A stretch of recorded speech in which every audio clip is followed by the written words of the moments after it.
Bismillahirrahmanirrahim. Assalamualaikum warahmatullahi wabarakatuh. Perkenalkan, nama saya Maisina. Saya mahasiswi dari Institut Agama Islam Hamzanwadi Pancor. Saya dari Prodi Pendidikan Islam Anak Usia Dini Fakultas Tarbiyah Hamzanwadi Pancor. Baik, di sini sebelum kita lanjut jangan lupa like, subscribe, dan komen ya teman-teman. Pada kesempatan ini saya ingin menjelaskan materi tentang kerjasama dalam penanganan anak non-normatif dalam pendidikan anak berkebutuhan khusus. Adapun definisi anak non-normatif yang pertama, assessment, coaching, onboarding, dan evaluasi. Adapun perkembangan anak non-normatif yang pertama ada 4 yang pertama, kelainan yang terjadi hanya pada individu yang mengalami perkembangan. Yang kedua, kelainan perkembangan atau psikologis harus dipandang dalam kaitannya dengan perkembangan yang normal.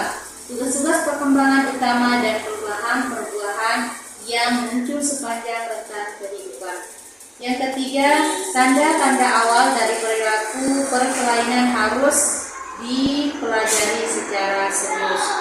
Yang keempat, beragam patokan atau karakter perkembangan baik yang normal maupun berkelainan. Ada yang disebut dengan abnormal. Apa itu abnormal? Di sini ada 3 definisi. Yang pertama, model medical model, yaitu para ahli menggunakan pendekatan ini mengasumsikan bahwa kelainan psikologis sejenis dengan penyakit fisik. Yang kedua, penyimpanan dari rata-rata, yaitu mencoba melihat bahwa perilaku atau perasaan yang berada dari rata-rata adalah sesuai abnormal. Yang ketiga, penyimpangan ideal, yaitu tidak melihat abnormalitas sebagai sebuah penyimpangan, namun mencoba menemukan kepribadian ideal yang sehat dan menentukan bahwa penyimpangan dari hal-hal ideal yang telah ditentukan. Non-normatif. Adapun ciri-cirinya yaitu yang pertama, anak menunjukkan adanya gejala kesedihan atau distres, misalnya ketakutan atau kesedihan. Yang kedua, perilaku anak menunjukkan adanya tingkat disabilitas tertentu, misalnya kerusakan yang secara mendasar mengakibatkan gangguan atau membatasi aktivitas satu atau berbeda area fungsional penting termasuk emosional, fisik, kognitif, dan perilaku.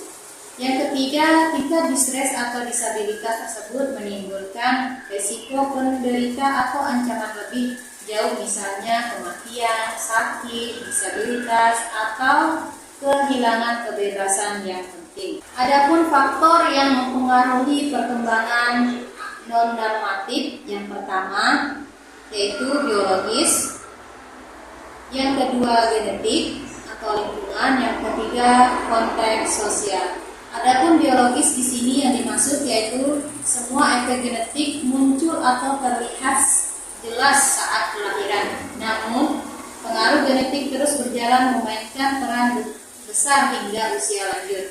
Yang kedua, genetik atau lingkungan. Faktor genetik adalah bawaan lahir yang berasal dari kedua orang tua. Sedangkan faktor lingkungan adalah selain dari individu seperti pembelajaran dari orang lain. Yang ketiga yaitu konteks sosial, yaitu lingkungan yang berhubungan langsung dengan anak. Adapun identifikasi penanganan yang berkembang non-normatif, yaitu yang pertama wawancara, kuesioner, atau observasi. Penanganan perkembangan anak normatif, yang pertama penanganan medis, yaitu jika melakukan penanganan medis, penting bagi orang tua untuk mengetahui efek samping dari obat yang akan diberikan kepada anak. Yang kedua, terapi bermain, yaitu salah satu bentuk psikoterapi yang digunakan untuk anak-anak lebih kecil mengatasi keterbatasan verbal. Baik, mungkin hanya ini yang bisa saya